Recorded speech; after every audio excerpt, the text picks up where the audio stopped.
I asked them to make a sculpture of me, but I just don't think that they've got the hands right.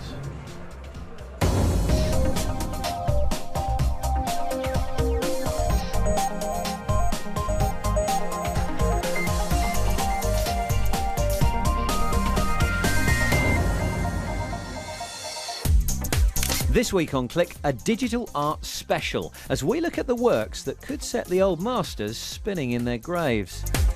And as these pieces give up the ghost, we'll also find out how you keep them alive in the decades to come.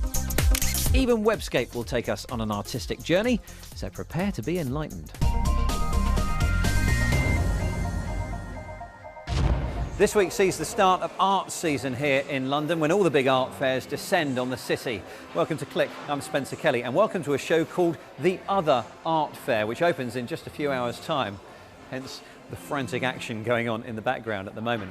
Now, this place showcases a lot of innovative artists, and these guys are always open to using new technologies in their work. Hence, digital art is slowly gaining ground, but it does face that inevitable question: if you can create it using a computer with copy, paste and undo, is it really art? The Fine Art Society in London, bastion of, well, fine art. Proper art, like this. Only look a bit closer, and even here, something surprisingly modern is going on. This is Transforming Vanitas Painting by the artistic duo Rob and Nick Carter. They have spent the last few years developing something which is fairly unusual. They're digital paintings. So what they've done is take an old master, and they've taken that painting from the past and they've brought it to life in the future by using cutting-edge digital technology. It's a painting of a dead frog, and the sequence lasts 3 hours, and it takes you from the frog at the very beginning when it's alive to a dead frog. The animators and digital team there, using 3D sculpting, brought all those techniques together here for the first time, really in this unique way to create an artwork. The Moving Picture Company, the team behind the animation, usually work on film special effects. And it shows the detail is minute. Each of the maggots has been individually rendered to make the decomposition appear as realistic as possible. The finished article behind the frame is displayed on an iMac screen, selected for its non-reflective qualities. The way it's presented, it's meant to look like a painting. It's in a custom-made Dutch Golden Age replica frame. It's a world first, and it's been really well received, and they've gone into museum collections already. Selling for close to $100,000 a piece, Rob and Nick Carter's work plays with the line between digital and traditional art. Here, they reimagined and then brought to life a 17th century painting by Justus Jonker. Originally, we were fascinated by the statistic that people look at artworks for between 4 and 6 seconds when they visit a museum, and this really struck a chord with us, and we were trying to create artworks that held the viewer for longer, and engaging the viewer for a longer period of time rewarded the viewer with seeing little bits of real-time activity within the pictures. I think the stigma of artwork that plugs in essentially has really changed. I think people just accept it. Certainly now these works are in museums. What I really, really love about these two is they just look like oil paintings. You can go right up close to them and they look like oil, but they're actually a pair of iPads. Part of the sell here is that the insects behave in an unpredictable and supposedly unrepeatable way. In that sense, at least, this work of art is unique. Except that it's not. Just like all digital media, video files, music files, works of art, you can make an exact replica of this just by copying the file. Hackers are yet to turn their attention to art like this, but to try and address this, the pieces are sold with a certificate of authenticity from the Fine Art Society. To try and recreate this, to try and forge it, to try and copy it, to try and hack into this is completely impossible. Everything's been put in place. And I think what's really important to remember is that museums and institutions, they have to make sure there are ground rules in place for how to preserve these things, how to replace the screen when it wears out. All of these things are put in place right at the beginning of the artwork's life. New display technology is providing new tools to digital artists. This breathing Venus is just breathtaking to look at. Using an ultra-high definition 4K screen, it's based on this 16th century painting by Giorgione. I have to say, it completely fooled me at first. The resolution of the screen was so high, I didn't notice the pixels.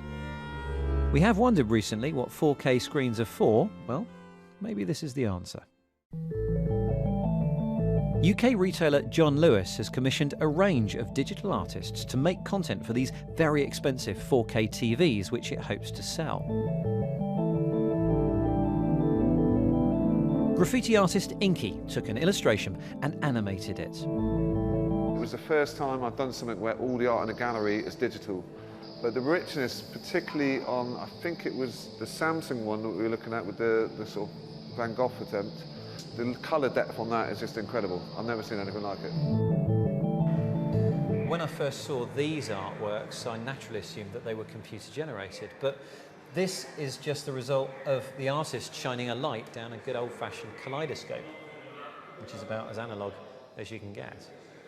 This is going to be a landmark year for televisions in particular, and the way that we're seeing art translate not only on TVs but into smaller devices as well. You can have art on your smartphone, on your tablets, and all your devices moving forward. The argument goes that all art is, in a sense, becoming digital. You can now access and explore much traditional art online, for example. And then there are the new forms like this. Japanese artist Kind has written code that generates watercolour-style paintings that are only viewable online. But some digital artists disagree. We've really limited the amount of online footage of these films because it ruins the whole experience. The whole experience is seeing the work in the frame, on a wall, and spending time with it. Rather than fast forwarding, which we're all guilty of doing from time to time, and just trying to see things as quickly as possible, we want to do the complete opposite. But why choose between a real gallery and a digital one? This is a virtual model of an art gallery that will, in reality, be built next year. We're standing at the virtual banks of the River Thames and overlooking the entrance to the Paynes and Borthwick Gallery. On display inside, a piece of work called Translux by artists Rubido. This is the first piece, which also acts as a portal. So we can just walk through it and we access the second piece. A video game engine lies behind this work, which invites visitors to explore the landscape the artists have created, but only during the opening days of the virtual gallery.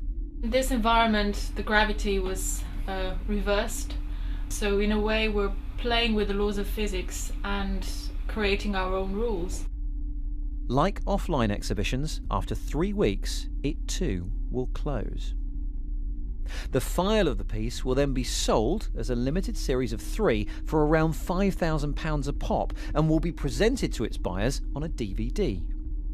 All other files relating to the work will be destroyed. The rest of us will be locked out of the artwork forever. New technologies will continually evolve creative opportunities. This piece analysed the brushstrokes that Van Gogh used in his famous Sunflowers and then extrapolated them out into a 3-dimensional realisation. These were then assembled into a 3D model and then 3D printed. Just a few years ago, this wouldn't have been possible. And it does make you wonder where digital art may take us next. I wonder whether Van Gogh would have used a 3D printer if he'd been around today. After all, it's really just another tool in the artist's palette, isn't it? Now here are some examples of the newest pieces of art that the 3D printer artists have been cooking up.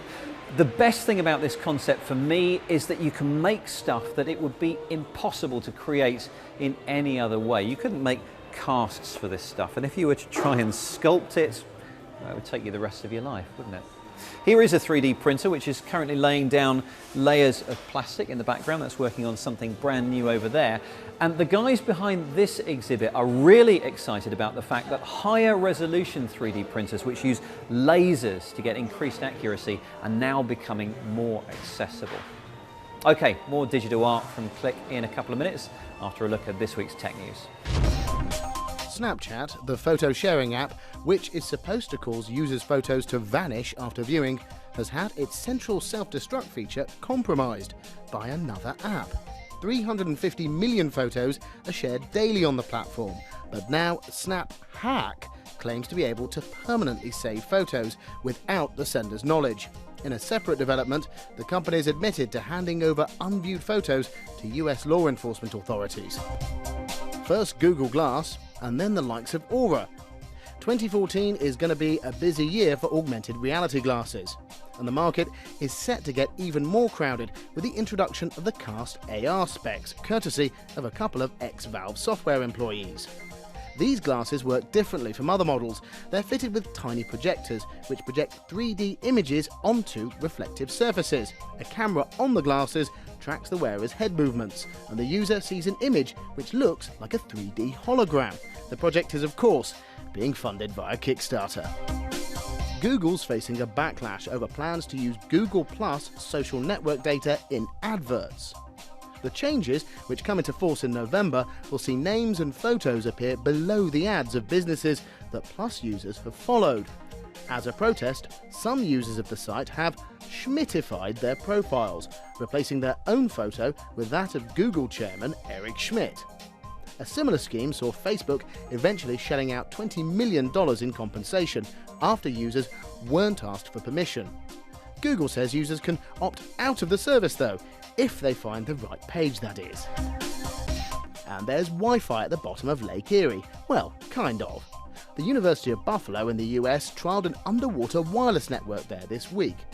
Researchers used a laptop to pick up data about the lake from 2 submerged sensors. Currently, data gathered underwater is difficult to share quickly, which is why the team want to create a standardized underwater communication system for everyone. Can't see there being much of a format war there. Now, one of the great things about traditional art is that 500 years after you paint it, you can still hang it in a gallery. Whereas a lot of the digital artworks we've been looking at rely on technology, screens, etc., which tend to go wrong every few years. So what happens when your expensive piece of digital art breaks down or becomes obsolete? We sent Jen Kopstake to Karlsruhe in Germany to find out. This is one of the most important digital artworks in the world. There's only one problem. It's broken. Fortunately, its home is the World Centre for Digital Art Restoration, the ZKM in Germany. And after a bit of tinkering, the experts here soon have it up and running again. It may not look like much, but this classic piece of digital art is worth over $1 million. Created in 1989 by Geoffrey Shaw, Legible Cities is one of the first real-time interactive digital artworks. The faster you pedal, the faster the words appear on the screen. The original software powering Digital Cities has already been ported, so it can now run on modern-day computer hardware. This process is time-consuming and very expensive. ZKM is the place to come if your digital artwork breaks down. This museum has the world's largest collection of native digital art. Many other pieces here rely on maintaining old hardware and equipment that is no longer being produced. This is Barcode Hotel, an early 3D digital work. It's from 1994. Let me show you how it's being powered. Away from the eyes of museum visitors, here in this cupboard, there's a purple Silicon Graphics computer. Now, these became obsolete and out of production 16 years ago. The museum tells me they've got 10 of these left in storage, but they've no idea how long they're going to last. So it's up to the technicians here to try and prolong the life of these obsolete machines. This is Versailles Fountain. It is from 1993 and was made by pioneering digital artist Nanjun Paik. It's made of about 40 original American cathode ray TV sets, which are being repaired all the time. It belongs to a private collection in Switzerland, but they couldn't afford to maintain it themselves, so the ZKM spends around $8,000 a year on its preservation. Part of the team behind this work is Dorcas Müller. She works in the museum's laboratory for antiquated video systems. Dorcas has 300 devices at her disposal to convert almost 50 different video formats from the mid-1960s through to the 80s into high-quality digital form. We are in the middle of where it's at. So here on the table are all those old video machines. We need to play open reel video. Right. And the video pioneers worked with this open reel machines. Oh, and this is an antique Blu-ray disc. Wow, what is that? It's a laser disc, and it was used in the late 70s to play karaoke movies in bars and restaurants. Wow. Some of the installation, the loop installations in the exhibition were still running from laser discs just until a couple of years ago. So the reason for collecting all this historic and obsolete equipment is to showcase the art in its authentic form. But in reality, this is not sustainable.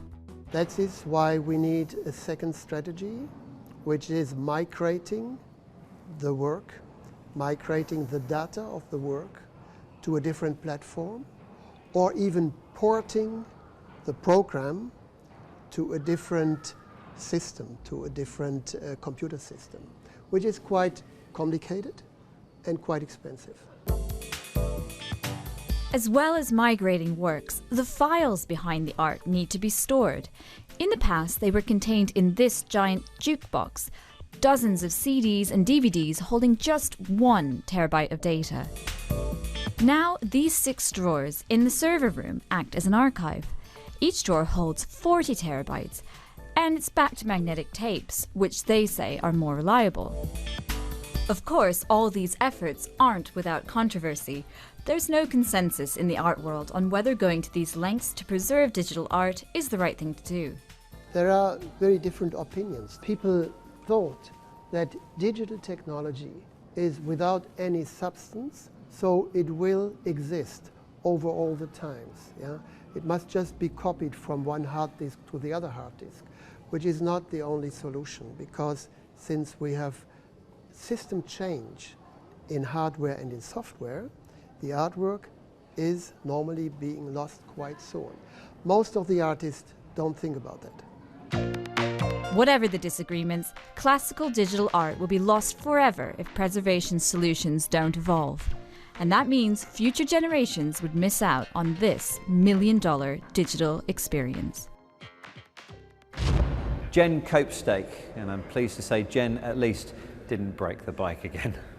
Now, artists will continue to find new ways of being creative, whatever the medium they choose. In fact, just this month in New York, British graffiti artist Banksy is proving just that point with his campaign of street art that features cars, trucks and audio tracks.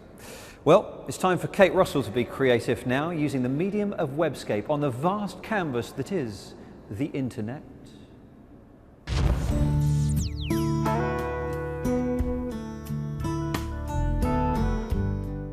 Creativity is all around us, but if you can't get to the art, why not bring the art to you with the help of online projects like the Frieze Sculpture Guide, an app released this week on iOS and Android.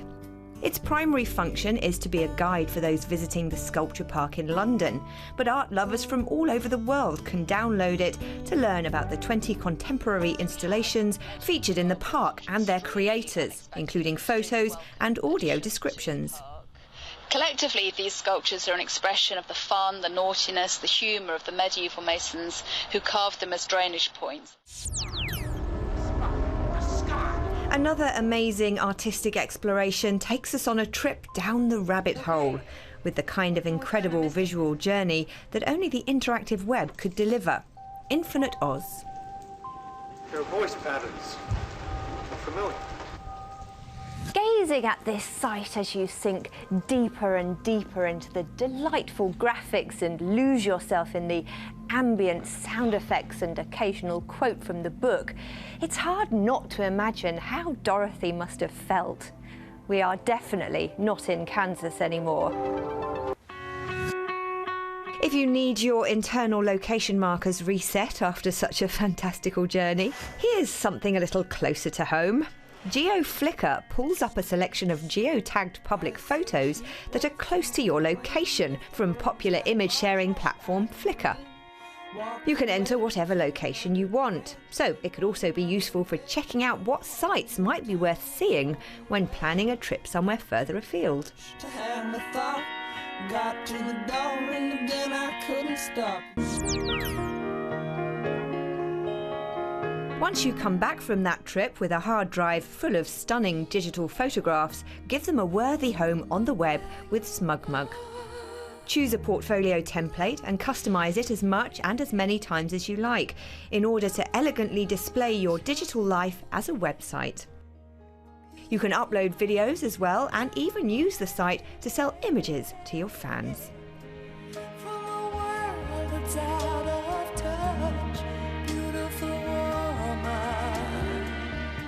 Unlike some of the other popular photo sharing sites, SmugMug is completely private and doesn't strip any of the metadata out of your photos and videos, which means a digital tag of your ownership and any other details you've chosen to include, like location and content, will remain embedded in your files wherever they travel on the web. This service isn't free, but I think you have to accept these days that if you're not paying for something, you can't expect to be treated like a customer, especially when it comes to image sharing. But you do get a free 14-day trial with SmugMug, and it's hard to resist this stunning platform that you can personalise for sharing your own creations.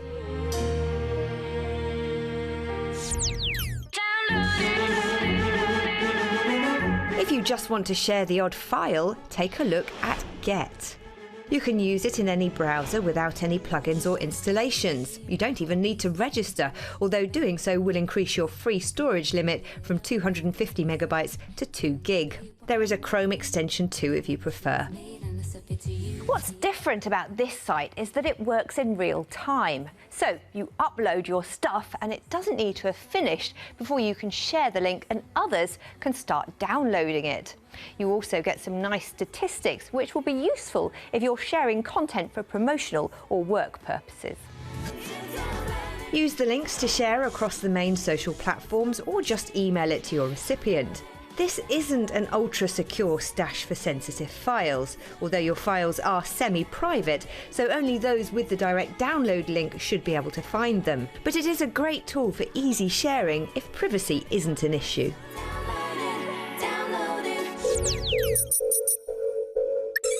What's going on? As we've seen today, the web is a great playground, but you need to understand the dangers too. For some people, this can be a challenge and, dare I say it, crushingly dull. True augmented reality became a way of life for us here in Internet security specialists Trend Micro have taken the unusual step of turning a white paper on the subject of cybercrime, Project 2020, into a serialised web drama, Hollywood style.